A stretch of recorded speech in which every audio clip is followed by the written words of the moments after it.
Alhamdulillah. In the name of Allah subhanahu wa ta'ala, the most gracious, the most merciful, peace and blessings be upon our beloved Prophet Muhammad sallallahu alaihi wasallam. My beloved brothers and sisters, I want to ask you a question that we all face at some point in our lives. Have you ever felt paralyzed by worry?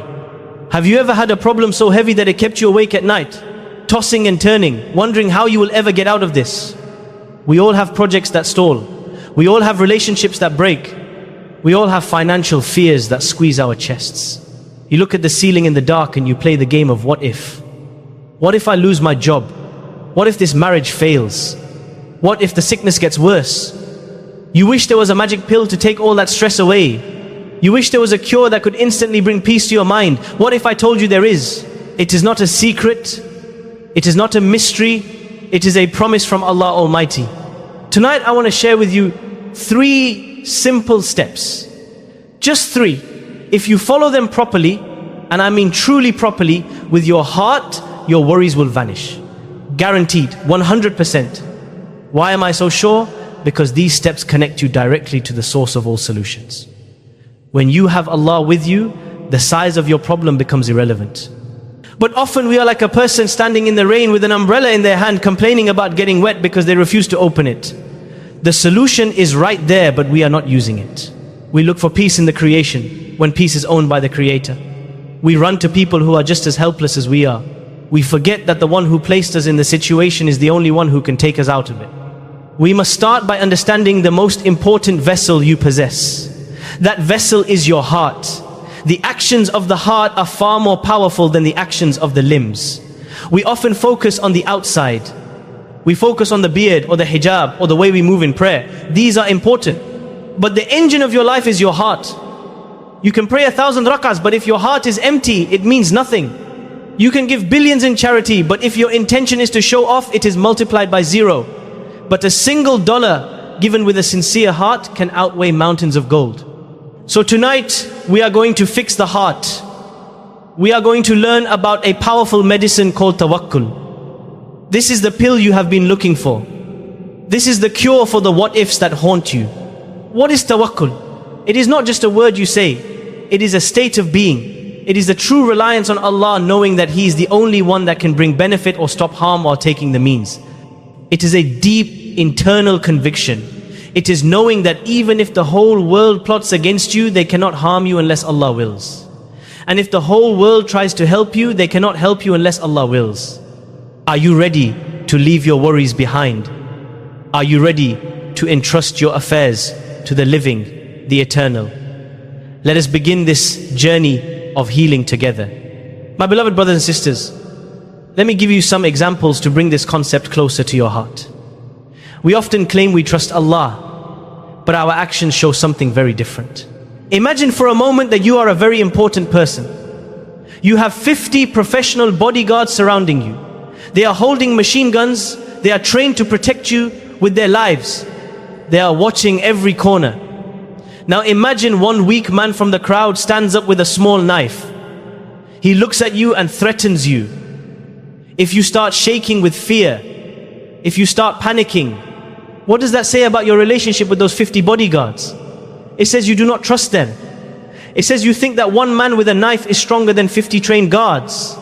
This is exactly what happens when Allah is with you and you are still worried about the people. You are worried about your boss. You are worried about a competitor. You are worried about a virus. But Allah is the King of Kings. When you panic, you are forgetting who is standing by your side. Let us look at another example that we all experience. We all travel, right? When was the last time you boarded a plane and asked to see the pilot? Did you ever knock on the cockpit door and ask the captain for his credentials? Did you ask him if he had a good night's sleep? Did you ask him if he's going through a divorce or if he's distracted? Did you ask if he is under the influence of anything? No, you never did. You walk into a metal tube, you sit down, you buckle your seatbelt, and you surrender your life to a complete stranger. You trust him so much that you fall asleep 30,000 feet in the air. You trust a human being who makes mistakes, a human being who can have a heart attack, a human being who has limited vision. You have complete, full trust in a stranger without asking a single question. Yet when it comes to Allah, we have a million questions. We ask why this is happening. We ask, when will this end? We ask if Allah is really listening. Subhanallah. Our trust in Allah should be 1,000,000 times more than our trust in a pilot. Allah is the one who created the sky. He's the one who holds the birds in the air. He does not sleep. He does not make mistakes. He is never distracted. When we realize this, our hearts should melt with shame. We trust the creation more than the Creator. We rely on the weak and doubt the strong. The Prophet Muhammad, peace and blessings be upon him, taught us the standard of true trust. He said in a beautiful hadith found in Sunan at-Tirmidhi that if you were to rely upon Allah with the reliance He is due, you would be provided for like the birds. Look at the birds. They do not have savings accounts. They do not have fridges full of food. They wake up hungry, but they fly out with certainty. They know their sustainer will feed them, and they return full. They do not worry about tomorrow because they trust the Lord of tomorrow. Allah praises this level of faith in the Quran in Surah Ali Imran. He speaks of the believers who, when threatened with danger, said, "Sufficient for us is Allah, and He is the best disposer of affairs." They did not panic. They did not despair. They leaned on the one who never fails. We need to reach that level where our peace is not disturbed by the turbulence of life because we know who is piloting our journey. And before we move to the next reminder, I ask you kindly, if this touched your heart even a little, take a moment to like this video, subscribe to this channel, and write a comment below. Tell me where in the world you are listening from. My beloved brothers and sisters, we now move to a deeper understanding. Sometimes you might ask a painful question. You might ask why Allah waits. If He loves me and He has the power to fix my problem instantly, why does He let me suffer? Why does He let the debts pile up? Why does He let the sickness continue? To understand this, I want to share a simple analogy. Imagine you have a tiny creature that you love very much. Let us say it is a small ant that you have taken as a pet. You care for it. You watch over it. Now imagine that 50 other ants come to attack your beloved pet. You are standing right there. You have the power to destroy all the attackers with a single blow. You can end the threat in a millisecond. But you wait. You watch the heart of that little creature. You want to see if it trusts you. You want to see if it knows you are there. The attackers get closer. The danger increases. But you are waiting for the perfect moment to show your power and to test its reliance. This is a simplified example, but it reflects a massive spiritual truth. Allah Almighty is watching you. He sees the enemies surrounding you. He sees the financial crisis getting closer. He sees the medical report getting worse. He could fix it with one word. He could say be and it is. But He waits. He's testing your tawakkul. He's looking at your heart. He wants to know if you will panic and complain to the people, or if you will remain firm knowing your master is watching. It gets tough. I know it gets tough. The landlord calls for the rent. The rejection letters keep coming. The pain in your body increases. This is the test. The ants are getting closer, but the help of Allah is even closer. Look at the life of the friend of Allah, Prophet Ibrahim, peace be upon him. He was not just threatened. He was thrown into a massive fire. His people built a catapult to launch him into the flames. Can you imagine the scene? He is flying through the air. The fire is raging below him. It is hot. It is deadly. It is inevitable. In that terrifying moment, he did not scream for his father. He did not scream for the angels. He said, Hasbunallahu wa ni'mal wakil. Allah is sufficient for me and He is the best disposer of affairs. He did not look at the fire. He looked at the Lord of the fire. And because his trust was absolute, the response was miraculous. Allah did not send rain to put out the fire. He changed the very nature of the fire. He commanded it to be cool and safe. This is what happens when you truly rely on Allah. The fire of your problems might not disappear immediately, but Allah will change its nature. He will make the calamity cool upon your heart. He will give you peace in the middle of the war. He will give you contentment in the middle of poverty. This is the secret.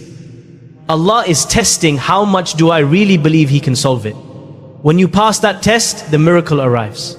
The Prophet Muhammad, peace and blessings be upon him, reminded us of this rule in a hadith found in Sunan at-Tirmidhi. He said that the greatest reward comes with the greatest trial.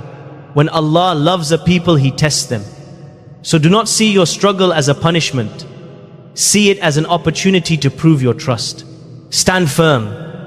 Your Lord is watching, and His help is always on time. My beloved brothers and sisters, I promised you a solution. I promised you a cure that works 100% of the time. Now I am going to give it to you. It consists of 3 simple steps. If you follow them with sincerity, your heart will find the rest it has been craving. Lend me your ears and open your hearts. The first step is the easiest. You must identify the problem. Be specific with your Lord. What is the hardship you are going through? What is the wish you desperately want to achieve? Do not just say, I am worried. Say, oh Allah, I want to graduate with distinction. Say, oh Allah, I want to get married and find a righteous home. Say, oh Allah, this financial debt is crushing me. Say, oh Allah, this chronic sickness is draining my energy. Whatever it is, identify it, name it, put it on the table before your Lord. This leads us to the second step. And listen to me carefully, because this is the most important step of them all. This is the step that changes everything. You must trust Allah to solve this problem. You must make a conscious decision to say, oh Allah, I am entrusting you to take care of this worry. I am handing this file over to you. I have complete trust that you are going to handle it in the best way possible. Let me tell you something amazing. If you do this second step properly, you will start feeling good immediately. You will feel a weight lift off your chest before the problem is even solved physically. Let me give you an example to explain this feeling. If you came to me and said, Sheikh, I am very sick with a difficult disease, and I told you not to worry, go to Dr. Ahmed. This doctor is a miracle worker. No one went to him except they were cured by the will of Allah. He is kind. He gives you personal attention. He has done this surgery 700 times and never failed. How would you feel at that moment? You would feel relief. You would feel hope. You have not even met the doctor yet. You have not had the surgery yet. But just knowing that you are in safe hands brings you peace. Now multiply that feeling by 1,000,000 times. When you put your trust in Allah, you are putting your life in the hands of the one who created the doctors. You are entrusting your affairs to the one who owns the treasuries of the heavens and the earth. You want money? He is the source. You want a cure? He is the source. Do you want peace at home? He is the source. When you realize who He is, you stop worrying about how it will happen. You just know that it will happen. You say, oh Allah, I am entrusting you with my children who are driving me crazy. Guide them. And you relax, because you know the guide has heard you. Allah Almighty captures this sentiment in the Quran in Surah Ghafir through the words of the believer who said, and I entrust my affair to Allah. Indeed, Allah is seeing of His servants. This is your new motto. Entrust it. And watch how He takes care of it. My beloved brothers and sisters, we arrive at the final piece of the puzzle.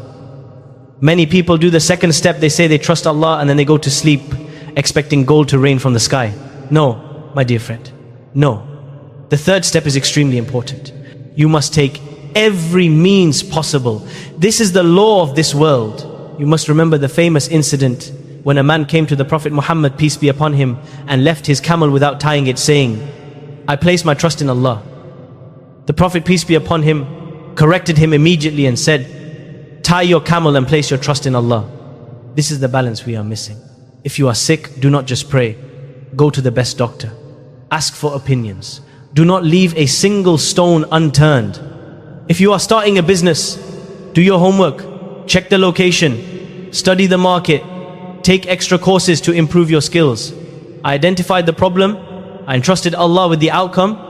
And now I am working as if everything depends on me, while knowing deep in my heart that everything depends on Him. But here is the trap. Most of us fall into the trap of getting attached to the means. We go to the doctor and we say, doctor, you are my only hope. No, the doctor is a tool. Medicine is a tool. If you get attached to the tool and the tool fails, your heart breaks. You ask, why does Allah hate me? No, Allah does not hate you. But you put your faith in the creation instead of the Creator. You forgot the beautiful mindset of Prophet Ibrahim alayhi salatu wasalam, who said, and when I am ill, it is He who cures me. Take the medicine, but know that the cure comes from above. How many times we see two people with the same disease, same age, same surgery. One survives and one dies. Why? Because the decree of Allah overrides the means. So use the means, but do not worship them. Now, somebody might come to me and say, Sheikh, I did all three steps. I identified the problem. I trusted Allah. I took the means, but it did not work. I did not get the job. I did not get the cure.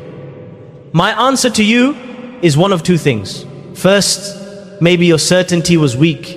You were testing Allah. You heard dua works for headaches, so you said, let me try it. Let me see if it works like Tylenol. If you try Allah, it will not work. You must ask with conviction, not experimentation. For the Prophet, peace be upon him, taught us to call upon Allah while being certain of being answered. Or the second scenario, which is a massive sign of Allah's mercy. You had full trust. You did everything right, but He did not give it to you because that thing was bad for you. As Allah says in the Quran, but perhaps you hate a thing and it is good for you. And perhaps you love a thing and it is bad for you. And Allah knows, while you know not. If you had married that person, it would have been a disaster.